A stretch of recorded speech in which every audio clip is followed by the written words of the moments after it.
Students, तो आज हम लोग अल्फाज में जमा का पार्ट 9 डिस्कस करने वाले हैं। तो आए बगैर वक्त जाए किस से डिस्कस करें। एक बात और, इन तमाम के मायने के साथ करने वाला आएगा तो मैं एक के साथ करने वाला लिखूंगा, बाकी के नीचे आपने समझ जाना कि एज इट इज वही इस्तेमाल होगा।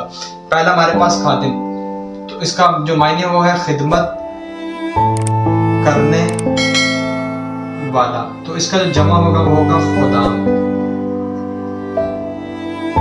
जो नीचे हाज, हाज का मतलब है हज करने वाला, तो इसका जो जमा होगा वो होगा हुजाज।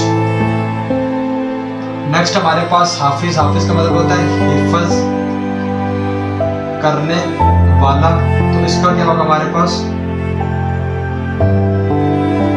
हुफाज। क्लियर है। नेक्स्ट हमारे पास ताजिर, ताजिर का मतलब हमारे पास तिजारत करने वाला, तो इसका हमारे पास क्या होगा तुजार। क्लियर है। तो ये हमारे पास आज अल्फाज में जमा थे, आप लोग देख